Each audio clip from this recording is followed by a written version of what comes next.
తాకట్లో ఉన్న బంగారాన్ని విడిపించి ఆ రోజున మార్కెట్ ధర కట్టి మిగిలిన డబ్బును మీకు అందిస్తుంది కొమ్మూరి గోల్డ్. నాకు వాడి శవం కావాలి. నువ్వు నా మొగుడువైతే భార్యకు జరిగిన అవమానాన్ని తీర్చగలిగిన వాడు. ఆడి శవం నా కళ్ళారా చూసే వరకు ఆ కొంపలో నేను అడుగు పెట్టను, ఇక్కడే ఉంటాను. వాణ్ణి చంపు, వాణ్ణి చంపుకుంటే ఎదురుగానే ఉన్నాను. మా నాన్నకు ఈత వచ్చు దుర్యోధన్ రావు, ఆ సంగతి నాకు తెలుసు. నువ్వు సాక్ష్యం లేకుండా మా నాన్నను చంపి చేపల చెరువులో పారేశావు. ఇది తెలిసి ఎందుకు ఊరుకున్నానో తెలుసా? నిన్ను సాక్ష్యం లేకుండా చంపటానికి. ఈ రోజు నుంచి నీకు నాకు బతుకు పందెం. నా చేతిలో నువ్వు చస్తావు, నీ చేతిలో నేను చస్తాను. సాక్ష్యం లేకుండా చంపాలి. ఈ పూటకు నీ పెళ్ళాం నీకు సాక్ష్యం, అందుకే చంపకుండా వెళ్ళిపోతున్నా.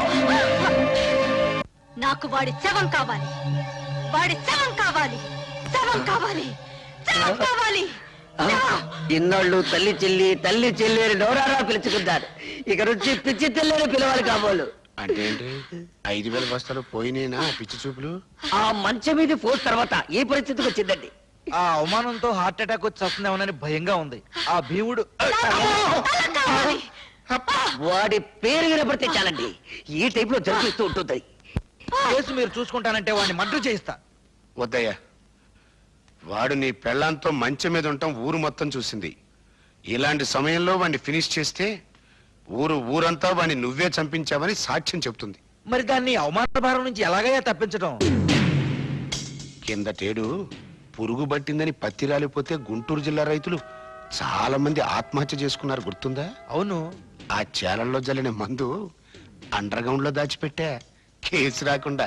అవును. మా నూరు పంచాయతీ మీ చేతిలోనే ఉంది కదా, మరి ఇంకెందుకు ఆలస్యం? ఆ మందు ఊళ్ళో ఉన్న రైతులు మొత్తానికి బట్వాడా చేయించేయి. ఆ దెబ్బతో పత్తి రైతులంతా గుండె పగిలి చస్తారు. మావిడి గురించి మాట్లాడుకోవడం మానేసి ఆ విషయం గురించే మాట్లాడతారు. లెగ్స్ పట్టుకుంటాను. చెప్పు భీముడు, నా తల్లి చెల్లిని నువ్వు మాయ చేసి ఎత్తుకెళ్ళావా, లేక నా తల్లి చెల్లి నిన్ను చూసి చిత్తయి మమ్మల్ని చెత్త చెత్త చేసిందా? చూడు బాబు, నిజం చెప్పకపోతే నాకు పాపం, నిజం చెబితే మీ కుటుంబానికి శాపం. పాపము శాపము ఇంకా అర్థం కాలా? బావిలో పూడికి తీసినంత శుభ్రంగా చెబుతాను. నేను చెప్తాను పిల్లబాయ్, వస్తున్నాను. దా దా దా. చెప్పు. ఇప్పుడు పంచాయతీ ఆఫీస్ అదే కదా? అదే. మీసాల భీముడి వెళ్తుంటాడు కదా? అక్కడే వెళ్తాడు. మీ అమ్మ అక్కడ కూర్చుని ఉంటది కదా? అక్కడే కూర్చుంటుంది. అయ్యి బాబాయ్, నేను చెప్పలేరు బాబాయ్. చెప్పరా. పంచాయతీ ఆఫీస్ అదే కదా? అదే. మీసాల భీముడి వెళ్తుంటాడు కదా? ఇదే. మీ అమ్మ అక్కడ కూర్చుని ఉంటది కదా? అక్కడే నేను చెప్పలేరు బాబాయ్, నేను చెప్పలేరు. ఒరేయ్, చెప్పరా. ఒరేయ్, నా చెప్తాను. కొడకా. నీకు హార్ట్ అటాక్ లేదు కదా? లేదు. నీ కాబోయే చిన్నాన్న, ఆ, నీ తల్లి చెల్లి ఆ. ఫస్ట్ నైట్ జరిగింది నా కొట్లోనే బాబోయ్, నా కొట్లోనే బాబోయ్, నా కొట్లోనే. తల్లి చెల్లి. బాబోయ్, నువ్వేం బెంగెట్టుకోకు. ఆ పురుగుల మందులు అన్ని శివరావు గారి మొత్తానికి పంచి పెట్టేశాను. వాళ్ళేమో పత్తిశాల మీద జల్లేశారు. ఈవేళ రేపు పత్తి పూలు అన్ని పట్టుకొని రాలిపోతాయి. ఆ విషయం పేపర్ లో పడిపోద్ది. ఊరుకో బావ, నల్లటివన్నీ చిక్ బొమ్మలు కావు, తెల్లటివన్నీ చిక్కులు కావు. ఏమిట్రా గొడ్డలు నడుపుతున్నావు? అయ్యో నాన్న, ఏడవకుండా చెప్పు. ఇది పట్టుకో.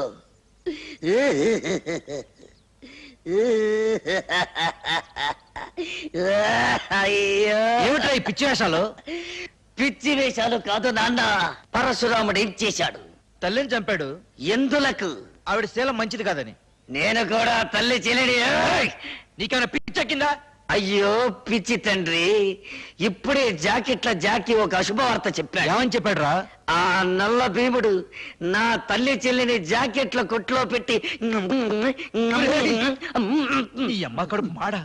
ఈ వార్త బయట ఎవరన్నా విన్నారంటే మనందరూ ఆ పురుగుల ముందు తాగి చావాలిరా. నోరు మూసుకో. కల్తీ ముందు పత్తిపూ రాలిపోయిందిరో. శివాజీ, శివాజీ, మీ మామయ్య చేలో ఊరేసుకొని చచ్చిపోయాడు.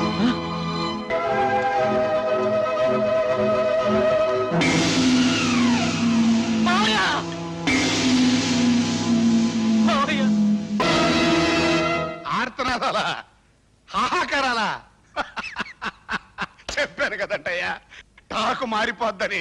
ఆ.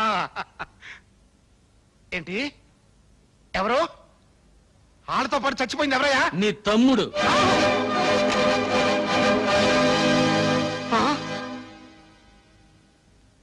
కడసారిగా నీ తోడబుట్టిన వాడి శవాన్ని నీ కంటికి చూపించడానికి తీసుకురాలేదు.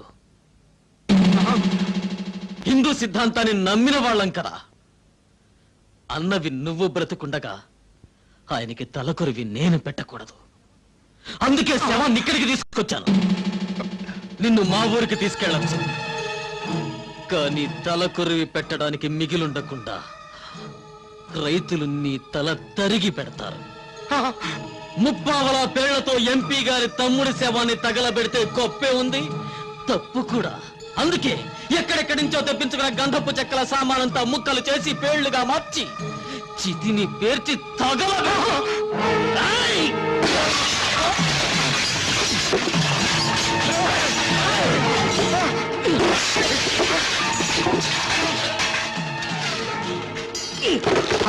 కింద నేనెత్తే పైన పెట్టేయి బే. పైన వీర శివాజీ దెబ్బ, కింద నల్ల భీముడి దెబ్బ. ఏది బాగుంటుందో నువ్వే తేల్చుకోరా నీ అబ్బా.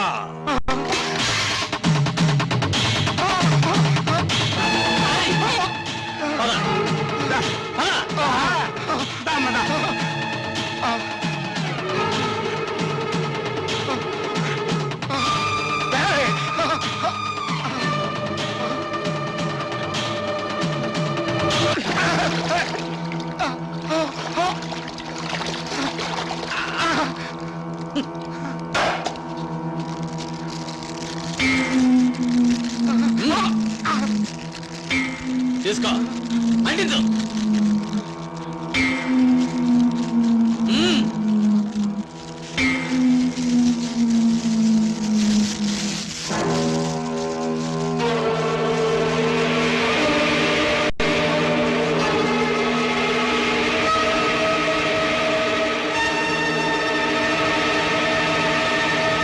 ఒక పక్క రైతులు ఆత్మహత్యలు చేసుకుంటుంటే బ్యాంక్ రుణాలు తెచ్చమని ఎలా నోటీస్ ఇవ్వమంటారండి? ఆ మాట అడగాల్సింది రైతులు, నువ్వు కాదయ్యా.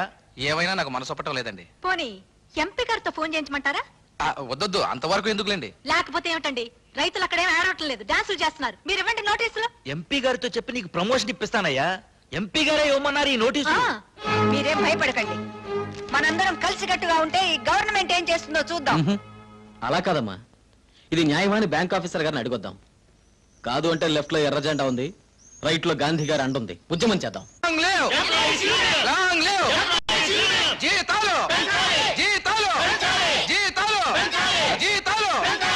ఈరోజు సమ్మె అండి? అవును, ఒక్కరోజు సమ్మె. జీతాలు పెంచమని. మీ జీతం ఎంతండి? 4000. 4000 రూపాయల అంటే సంవత్సరానికి 48,000 రూపాయల ఆదాయం. ఆ 70 చాలుగా సమ్మె చేస్తున్నారా? మీకేమమ్మా, పల్లెటూళ్ళలో తాత ముత్తాతలు కట్టించిన నెలలో ఉంటున్నారు. ఇక్కడ మేము నెలకే 2000 రూపాయలు ఇంటి కడుతున్నాం. మీరు మీ దొడ్లో గేదె పాలు పిండుకొని తాగుతున్నారు. ఇక్కడ మేము లీటర్ నీళ్ల పాలు 8 రూపాయలు పెట్టుకుంటున్నాం. మీరు మీ పంట పొలాల్లో పండిన కూరగాయలు వండుకుని తింటున్నారు. ఇక్కడ మీ కిలో కూరగాయలు 16 రూపాయలు పెట్టుకుంటున్నాం. మీ ఉద్యోగస్తులు సుఖపట్టం లేదు, మా రైతు కూలీలు సుఖపట్టం లేదు. దయచేసి మా మీద సానుభూతి చూపించండి. మా పోరాటంలో చేయి కలపండి. మా గ్రామానికి వచ్చి జప్తు చేయడం ఆపేయండి. సారీ, అది మా ఉద్యోగ ధర్మం. అంటే రుణాలు కట్టకపోతే జప్తు చేస్తారా? అవసరమైతే పోలీసులతో వస్తాం, అది గవర్నమెంట్ రూల్. అదే ఖాయం అయితే మీరు సాంఘిక బహిష్కరణకు గురవడమో ఖాయమే. పదమ్మా. ఇదేంటండి బాబు, ప్రతింటికి తాళం వేశారు? జప్తు చేస్తారని భయపడి ఈ పని చేసి ఉంటారు. నోటీసులు అంటే ఇద్దాం, పదండి.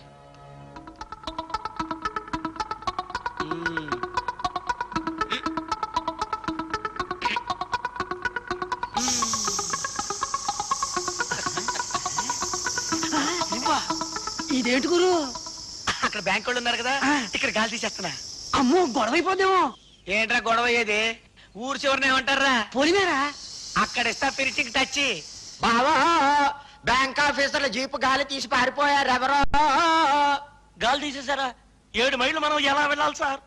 7 మైల్స్? మై గాడ్, ఎలాగెళ్తారో ఏవో. ఎట్టా వెళ్ళేదేముందిలే, డొంకలో పడి ఏడ్చుకుంటా నడుచుకుంటా 7 మైళ్ళు వెళ్తారు. చెప్పు తీసు కొడతా కొడక, నీ దీర్ఘాలు నువ్వును. మీరేం భయపడకండి, బండి కట్టిస్తా నేను. అప్పుడు బండి బోల్తా కొట్టింది అనుకో వీళ్ళ కాలు చెయ్యి ఢమాల్ ఉద్యోగాలు ఢిమిల్.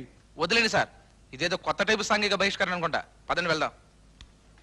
రా. చెప్తున్నా కొడుకు నీకు. అమ్మయ్యా, ఓ పని అయిపోయింది. వెళ్ళండి, మిగతాది ఊరి చివరి మా కత్తిరిగాడు చూసుకుంటాడు. ఈ ఊరుకో నమస్కారం రా బాబు. నమస్కారం అండి. ఏంటండి మా ఊరి నుంచి నడిచి వస్తున్నారు? ఆ, ఈ ఊరేనా బాబు మంది? అవునండి. గొప్పూరు. మీ ఊళ్ళో సాంఘిక బహిష్కారం, టైర్ లో గాలి తీసేశారు, వాకింగ్, వాటర్ ప్రాబ్లం. గొంతు దాడైపోతుంది. అయ్యో గొంతు కారిపోతుందండి. వాటర్ ప్రాబ్లం అండి. ఇగోండి బంగారం లాంటి నీళ్ళండి. తల్లి గోదావరి పొంగి పొర్లిపోతుందండి. ఇది తాగండి. చిచ్చి అనిలా ఏంటి చిచ్చి అండి? ఈ నీళ్ళని చిచ్చి అంటారండి. లేత కొబ్బరికాయ నీళ్ళండి బాబు. ఎర్రా ఈ నీళ్ళే కదండి వరిచేలోకి వెళ్ళేది. ఈ నీళ్ళు తాగే కదా వరి మొక్కలు మొలిసేది. మరి అయితేనే కదా మనం బతుకుతున్నా. అవునండి. అవునంట అవునండి. దయచేయండి. పదండి. తాగండి, కూర్చోండి. అది కూర్చోండి. ఇదేంటయ్యా బాబు ఎంత మట్టిగా ఉన్నాయి, తాగొచ్చా? చూడరా మట్టి నీళ్ళు అంటారా? మనం పుట్టింది ఎక్కడ మట్టిలోనే కదా. అవునండి. మనం చచ్చిపోతారా కలిసిపోయేది మట్టిలోనే కదా. అవునండి. మరి మట్టి నీళ్ళు అంటాడేంట్రా? అవునండి. అవునండి అంటాడు. మీరు తాగండి, లేకపోతే నాకు ఆగిపోతుంది. ఏమండి ఏమండి, ఏ మాట కాబట్టి చెప్పుకోవాలండి. ఓసారి తలకాయ పెట్టి చూడండి. ఏమిటా ఇది?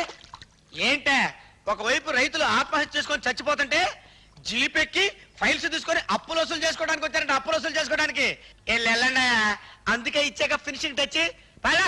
ఏమిట్రా, కొడుకు కలెక్టర్ కదా అని మీ అమ్మ తమ్ముడు రెచ్చిపోయి జప్తు చేస్తే చంపేస్తామని బెదిరిస్తే చూసి ఊరుకుంటా అనుకున్నావా? అలా అని ఎవరైనా రిపోర్ట్ చేయాలి మా. నేను చేస్తున్నాను. ఇందులో నా సంతకం కూడా ఉంది.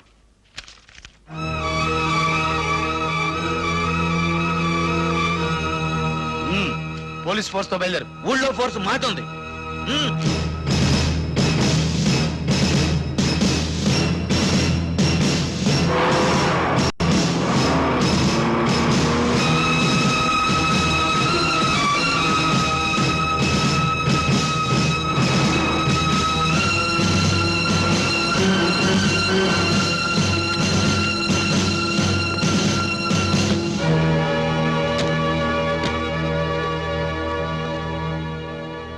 రాజ్యలక్ష్మి గారు, మీరు ప్రభుత్వంతో కోఆపరేట్ చేయాలి, జప్తుకు అంగీకరించాలి. మాకు అన్యాయం జరుగుతుంది, ఇది ఆపండి అని అడగటానికి నా కొడుకు శివాజీ కోర్టుకు వెళ్ళాడు. అంతవరకు ఈ జప్తు ఆపండి. మీ ఎదురుగా ఉన్న నేనే కోర్టు, నేను మీ కొడుకునే. తల్లిదండ్రులు చేసిన రుణాలు తీర్చడానికి వచ్చేవాడు కొడుకు అవుతాడు గాని, నిలబెట్టి తల్లిని వేలం వేసి డబ్బులు వసూలు చేసేవాడు కొడుకు ఎలా అవుతాడు? ఆర్గ్యుమెంట్ అనవసరం. బ్యాంక్ లోన్ తిరిగి కడతారా కట్టరా? మేం కట్టలేదు. అది నేరం. నిన్ను కనడమే ఒక నేరం. రైతుల కన్నీళ్లు చూడలేని ఈ ప్రభుత్వాన్ని ఎన్నుకోవడమే ఒక పెద్ద నేరం. ప్రభుత్వాన్ని విమర్శించడం ప్రతి వాళ్లకు ఫ్యాషన్ అయిపోయింది. ఏమిటి ప్రభుత్వం చేసిన నేరం? విభజించి పాలిస్తుంది. పట్నం ప్రజలకు ఒక న్యాయం, పల్లెటూరు ప్రజలకు ఒక న్యాయం చేస్తుంది. అబద్ధం. ప్రజాస్వామ్య దేశంలో ప్రతి పౌరుడు సమానంగానే చూడబడుతున్నాడు. కాదు, మీ గవర్నమెంట్ సీలింగ్ యాక్ట్ పెట్టి ఒక రైతుకు 18 ఎకరాల కంటే మించి ఉండడానికి వీల్లేదండి. అంటే మంచి సాగుబడిలో ఉన్న పొలం రేటు 50,000 రూపాయలు, 18 ఎకరాలకి 9 లక్షలు. అదే పట్నంలో ఉన్న ఒక సినిమా హాల్ ఖరీదు 1 కోటి రూపాయలు. ఒక మిల్లు ఖరీదెంత? ఒక బట్టల కొట్టు ఖరీదెంత? మరి రైతులు చేసిన పాపం ఏమిటి, పట్నం వాళ్ళు చేసిన పుణ్యం ఏమిటి? వ్యాపారస్తుడు ఒక సబ్బు ముక్కో బ్లేడు ముక్కో తయారు చేస్తే దాని ఖరీదు ఇంత అని అతనే నిర్ణయిస్తాడు. కానీ మేము కష్టపడి చెమటోర్చి పండించే పంటలకు ధరలు నిర్ణయించడానికి మీరెవరు? థియేటర్లు తగలబడితే లక్షల రూపాయలు బీమా పథకం కింద ఇస్తారా? అదే మా పంటల తుఫాన్లో కొట్టుకుపోతే హెలికాప్టర్లో తిరిగి ఏమంత నష్టం జరగలేదని తిరిగి వెళ్ళిపోతారా? అవన్నీ మేము ఇక్కడ సరిదిద్దగలం. కేంద్ర ప్రభుత్వం వద్దొద్దు. కేంద్ర ప్రభుత్వం రాష్ట్ర ప్రభుత్వం మీద, రాష్ట్ర ప్రభుత్వం కేంద్ర ప్రభుత్వం మీద వేసుకునే నిందలు విని విని మా చెవులు దిబ్బెళ్ళెక్కిపోయాయి.